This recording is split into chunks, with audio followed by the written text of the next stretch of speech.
Chào mừng các bạn đến với chương trình hướng dẫn học tin học lớp 12, sách giáo khoa kết nối tri thức với cuộc sống. Chúng ta sang bài 19, dịch vụ sửa chữa và bảo trì máy tính. Bài học này sẽ cung cấp các thông tin hướng nghiệp cho cái nghề sửa chữa và bảo trì máy tính nha. Trong quá trình sử dụng máy tính thì chúng ta có thể gặp một số trường hợp không mong muốn, ví dụ như là phần cứng của máy tính bị hỏng, máy tính bị nhiễm virus hay là dữ liệu trên máy tính bị mất, bị lỗi, vân vân. Thì trong những trường hợp này chúng ta phải làm thế nào? Chúng ta sẽ phải nhờ đến sự hỗ trợ của dịch vụ sửa chữa và bảo trì máy tính nha. Dịch vụ đó sẽ hỗ trợ chúng ta sửa chữa hoặc là thay thế cái phần cứng bị lỗi, cài đặt và diệt virus trên máy tính của chúng ta và phục hồi lại các cái dữ liệu đã mất của chúng ta. Thì đó là một số các lỗi thông thường. Ngoài ra thì máy tính cũng thường xuyên gặp nhiều các cái lỗi khác nữa mà chúng ta cần phải sử dụng đến cái dịch vụ sửa chữa và bảo trì máy tính. Do đó cái nghề sửa chữa và bảo trì máy tính là cái nghề đang rất là hot hiện nay nha. Vậy thì cụ thể cái nghề này sẽ làm những công việc gì? Và để làm được cái nghề này thì chúng ta cần có những kiến thức và kỹ năng nào, cũng như là nhu cầu của xã hội hiện nay cho cái nghề này như thế nào. Tất cả những cái đó đi vào bài học này chúng ta sẽ tìm hiểu nha. Chúng ta đi vào nội dung thứ nhất của bài học, dịch vụ sửa chữa và bảo trì máy tính. Trước hết chúng ta sẽ tìm hiểu cái vai trò của dịch vụ sửa chữa và bảo trì máy tính trong xã hội ngày nay nha. Thì trong xã hội ngày nay chúng ta biết là cái công nghệ thông tin nó đã được ứng dụng trong hầu hết các cái lĩnh vực của đời sống xã hội, dẫn đến là cái nhu cầu sử dụng công nghệ thông tin cũng như là máy tính nó ngày càng tăng cao. Do đó mà cái dịch vụ sửa chữa và bảo trì máy tính nó sẽ trở nên rất là phổ biến và ngày càng phát triển. Cuộc sống của chúng ta ngày nay không thể thiếu công nghệ thông tin, không thể thiếu máy tính, dẫn đến là cái nhu cầu về dịch vụ sửa chữa và bảo trì máy tính là luôn luôn có nha. Do đó cái nghề sửa chữa và bảo trì máy tính nó có vai trò rất là quan trọng trong xã hội ngày nay ha. Vậy thì các cái công việc sửa chữa bảo trì máy tính là những công việc nào? Chúng ta có thể kể ra một số công việc tiêu biểu của nghề sửa chữa và bảo trì máy tính. Thứ nhất là sửa chữa và bảo trì phần cứng máy tính. Phần cứng máy tính ví dụ như là màn hình, CPU, bàn phím, chuột, ổ cứng, RAM, card đồ họa, card mạng, vân vân. Những cái linh kiện thiết bị này thì trong quá trình hoạt động nó có thể bị hỏng hóc, bị lỗi, bị xuống cấp, vân vân. Thì chúng ta có thể sửa chữa và thay thế các cái linh kiện này. Ngoài ra khi mà thiết bị nó đang hoạt động bình thường, chúng ta cũng vẫn phải định kỳ bảo dưỡng, bảo trì để mà đảm bảo cho nó hoạt động ổn định. Bảo dưỡng bảo trì định kỳ ở đây tức là chúng ta sẽ tháo rời ra, vệ sinh, rồi kiểm tra, test thử, vân vân. Đó chính là công việc sửa chữa và bảo trì phần cứng máy tính. Thứ hai là cài đặt và cập nhật phần mềm máy tính. Chúng ta biết máy tính nó hoạt động được không chỉ có phần cứng mà nó còn đòi hỏi phải có phần mềm nữa. Và để sử dụng được phần mềm thì chúng ta phải cài đặt phần mềm lên máy tính. Và định kỳ chúng ta phải cập nhật cái phần mềm để nó đáp ứng cái nhu cầu của chúng ta nha. Bởi vì cái nhu cầu của chúng ta là thay đổi hàng ngày. Do đó các cái phần mềm nó cũng phải thay đổi theo để mà đáp ứng được nhu cầu của chúng ta. Mà khi nó thay đổi thì chúng ta phải thực hiện cập nhật. Thì đó chính là cái công việc cài đặt và cập nhật phần mềm máy tính. Thứ ba là nâng cấp phần cứng phần mềm máy tính. Ví dụ máy tính của chúng ta đang chạy hệ điều hành Windows 7, hiện tại đã có đến phiên bản Windows 11 thì chúng ta nên nâng cấp máy tính của chúng ta lên cái phiên bản Windows 10, Windows 11 nha. Tại sao chúng ta phải nâng cấp máy tính của chúng ta lên cái phiên bản mới hơn? Bởi vì thường các cái phiên bản mới hơn nó sẽ sửa được lỗi của các cái phiên bản cũ, đồng thời nó cũng có nhiều cái tính năng mới, tính năng hay để chúng ta sử dụng. Và khi chúng ta đã nâng cấp phần mềm rồi thì cái phần cứng chúng ta cũng phải nâng cấp lên tương ứng nha. Ví dụ ở Windows 10, Windows 11 thì nó đòi hỏi yêu cầu về RAM, về tốc độ xử lý của CPU phải như thế nào. Thì chúng ta phải nâng cấp lên theo đúng cái yêu cầu thì nó mới chạy được các cái phiên bản mới này. Thì đây là công việc nâng cấp phần cứng, phần mềm máy tính. Thứ tư là khôi phục dữ liệu bị hỏng hay mất mát. Trong quá trình sử dụng máy tính thì dữ liệu trên máy tính có thể bị mất, bị lỗi, bị hỏng, vân vân vì một vài nguyên nhân như là do phần cứng, do virus, do bị tấn công, vân vân. Và chúng ta có thể phục hồi lại được các cái dữ liệu bị lỗi, bị mất đó nha. Có nhiều cách, có nhiều cái công cụ để hỗ trợ chúng ta thực hiện. Thì cái công việc khôi phục dữ liệu bị hỏng, bị mất đó cũng là một cái công việc của cái nghề sửa chữa và bảo trì máy tính. Thứ năm là khắc phục sự cố máy tính, mạng máy tính. Trong quá trình sử dụng máy tính thì chúng ta sẽ gặp rất là nhiều lỗi. Chuyện này là bình thường nha. Ví dụ máy tính của chúng ta bị treo, bị đơ, bị khởi động lại liên tục, hay là mạng máy tính của chúng ta bị chậm, bị nghẽn, bị chập chờn, bị gián đoạn, vân vân. Đó là các cái sự cố về máy tính, về mạng máy tính, và nhân viên sửa chữa bảo trì máy tính sẽ có thể hỗ trợ xử lý các cái sự cố đó cho chúng ta. Thứ sáu là bảo vệ máy tính khỏi virus và phần mềm độc hại. Nếu máy tính của chúng ta bị nhiễm virus, nhiễm phần mềm độc hại thì dịch vụ sửa chữa bảo trì máy tính có thể hỗ trợ quét và diệt virus cho chúng ta. Còn nếu như mà máy chưa bị nhiễm thì có thể họ sẽ hỗ trợ cài đặt các cái phần mềm chống virus, diệt virus để ngăn cản virus xâm nhập vào máy tính, rồi cài đặt các cái tường lửa để ngăn cản các cái tấn công từ bên ngoài, từ mạng internet vào máy tính, vân vân. Đó cũng chính là công việc của cái dịch vụ sửa chữa và bảo trì máy tính. Thứ bảy là tư vấn các cái giải pháp tối ưu máy tính. Để máy tính hoạt động ổn định và mượt mà thì có nhiều giải pháp giúp tối ưu máy tính nha. Và dịch vụ người ta sẽ tư vấn cho chúng ta các cái giải pháp đó. Ví dụ như là xóa các cái tệp tin rác trên máy tính, dọn dẹp ổ đĩa, tối ưu RAM, vệ sinh bảo dưỡng phần cứng, vân vân. Thứ 8 là hướng dẫn cài đặt và sử dụng các cái phần mềm mới. Các cái phần mềm mới, đặc biệt là các cái phần mềm chuyên dụng thì cần phải có người cài đặt và hướng dẫn thì chúng ta mới sử dụng được. Ví dụ như là các cái phần mềm kế toán, các cái phần mềm quản lý điểm học sinh, phần mềm quản lý hồ sơ bệnh nhân ở bệnh viện, vân vân. Những phần mềm đặc biệt đó thì cần phải có hướng dẫn chúng ta mới sử dụng được nha. Và cuối cùng là hỗ trợ kỹ thuật nói chung. Tất cả những cái vấn đề kỹ thuật liên quan đến máy tính, nếu chúng ta không xử lý được, chúng ta có thể nhờ đến dịch vụ sửa chữa và bảo trì máy tính để họ hỗ trợ.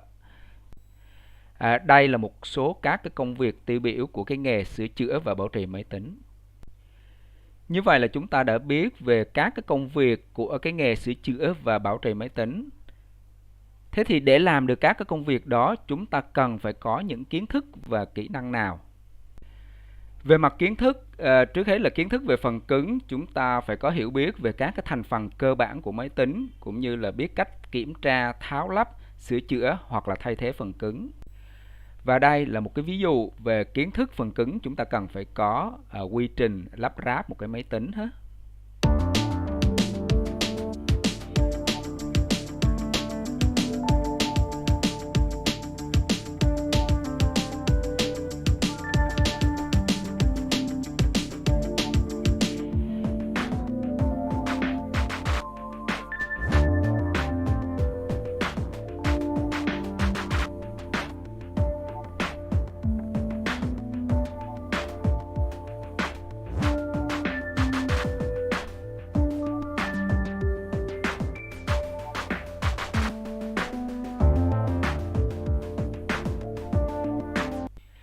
Còn kiến thức về phần mềm thì chúng ta phải biết cách cài đặt, cấu hình, sửa chữa các cái phần mềm như là hệ điều hành, phần mềm văn phòng, trình duyệt web, các cái phần mềm khác, vân vân.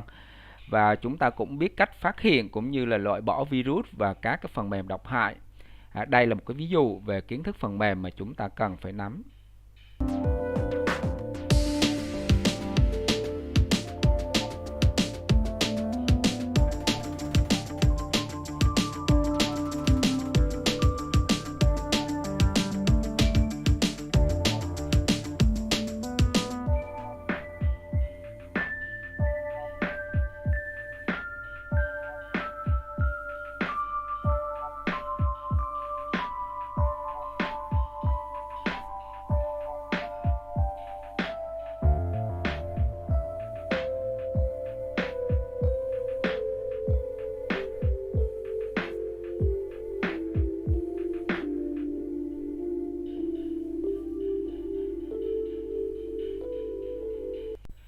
Ngoài ra chúng ta còn cần phải có kiến thức về mạng máy tính nữa nha. Kiến thức về mạng máy tính bao gồm kiến thức cơ bản về mạng như là cách kết nối và cấu hình mạng cục bộ, mạng internet, rồi biết cách kiểm tra và xử lý các cái lỗi mạng như là nghẽn mạng, mắc kết nối mạng, vân vân. Và đây là một ví dụ về kiến thức mạng máy tính mà chúng ta cần phải có: cách kết nối các cái thiết bị trong nhà qua mạng Wi-Fi và kết nối từ mạng Wi-Fi trong nhà ra mạng Internet.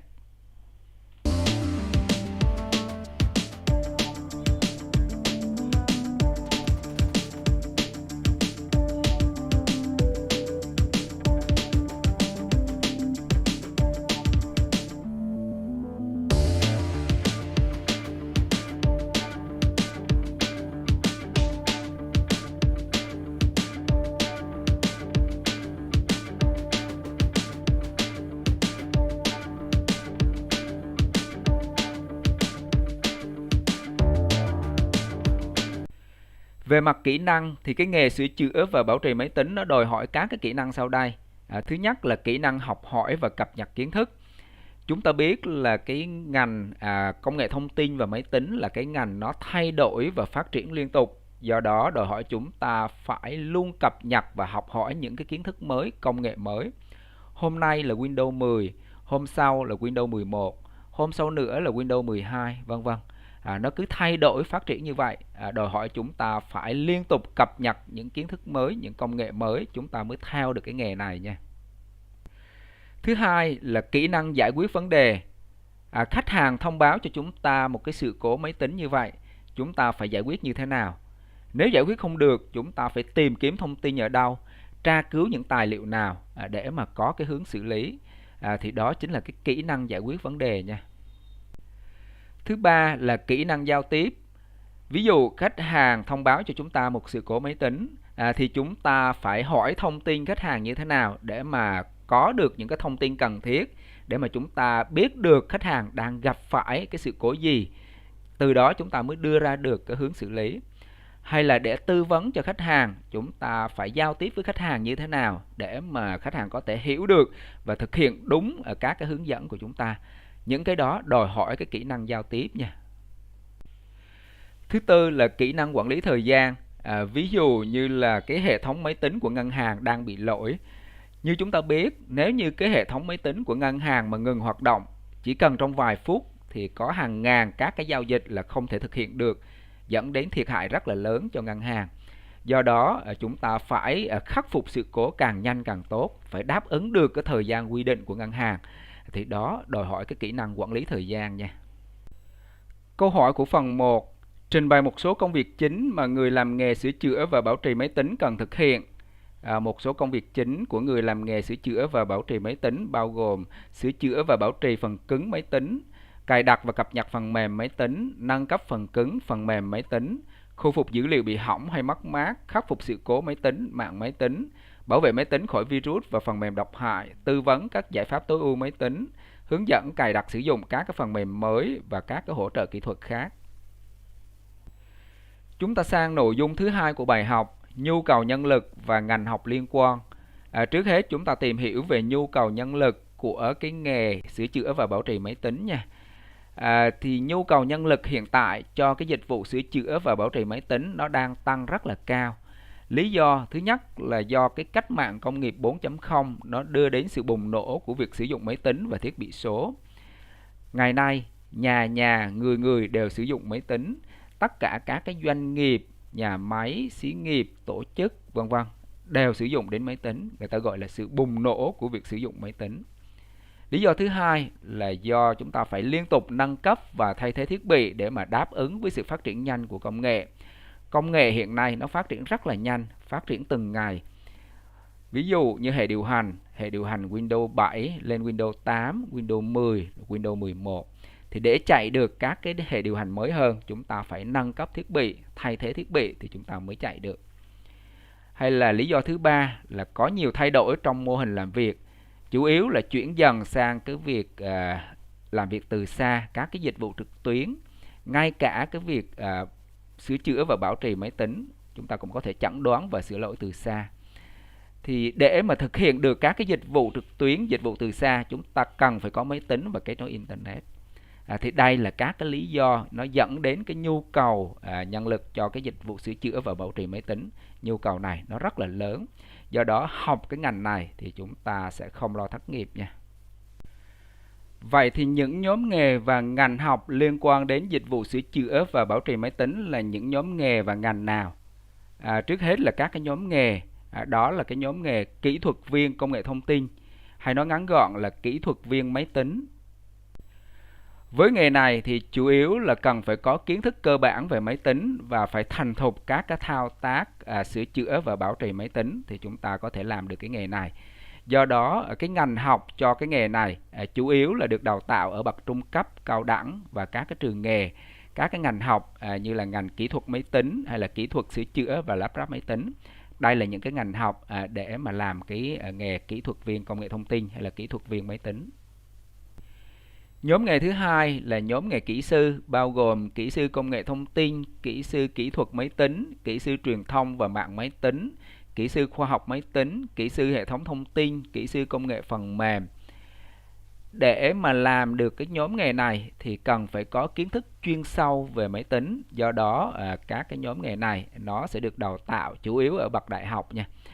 Các cái ngành nghề sẽ là các cái ngành hẹp để mà có thể nghiên cứu chuyên sâu, bao gồm kỹ thuật máy tính.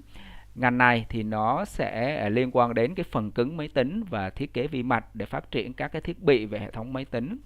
Mạng máy tính thì nó tập trung vào thiết kế cấu hình mạng, quản trị các cái dịch vụ hạ tầng mạng như là đám mây, dịch vụ web.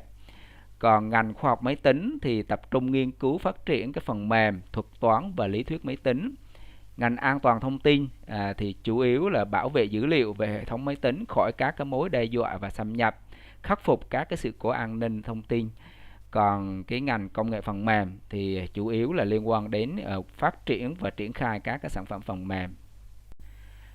Đây là các cái nhóm nghề và các cái ngành học liên quan đến cái dịch vụ bảo trì và sửa chữa máy tính.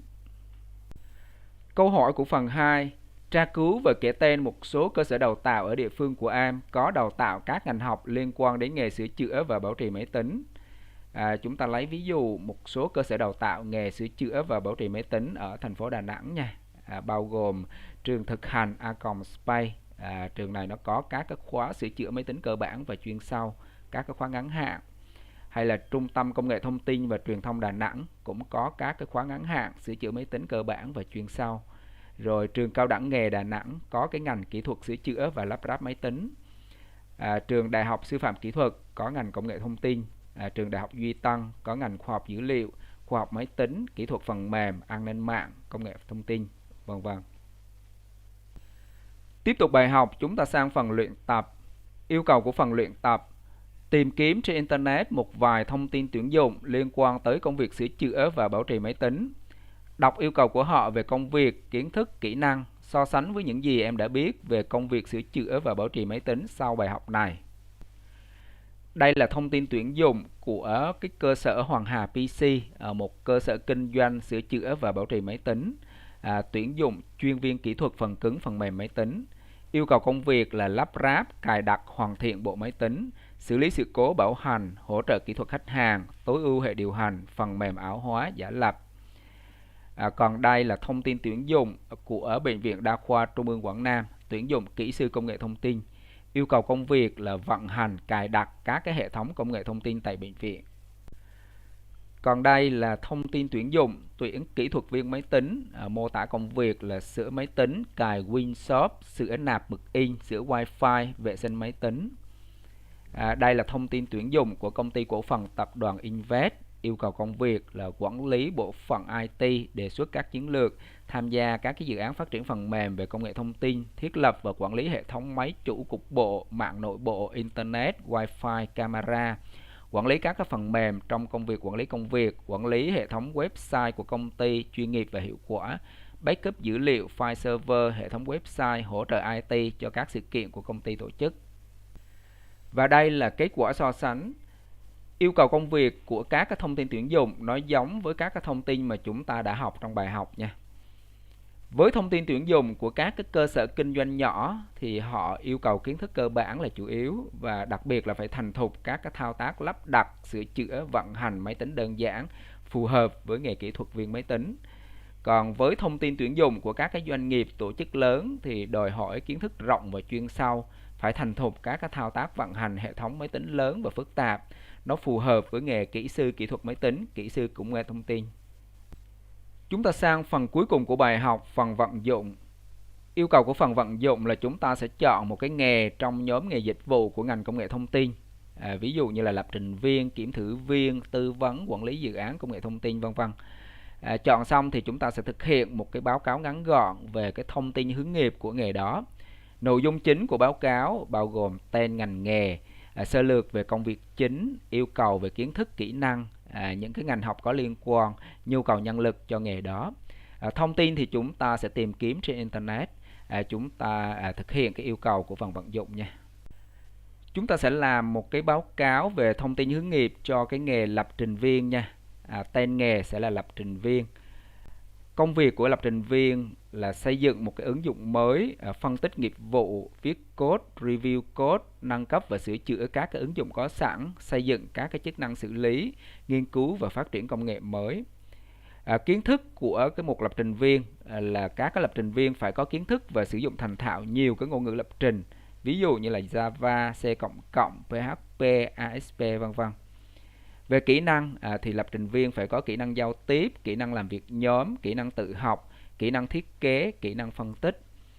Các cái ngành học liên quan đến nghề lập trình viên đó chính là các cái khóa ngắn hạn như là lập trình web, lập trình Android, lập trình game, vân vân.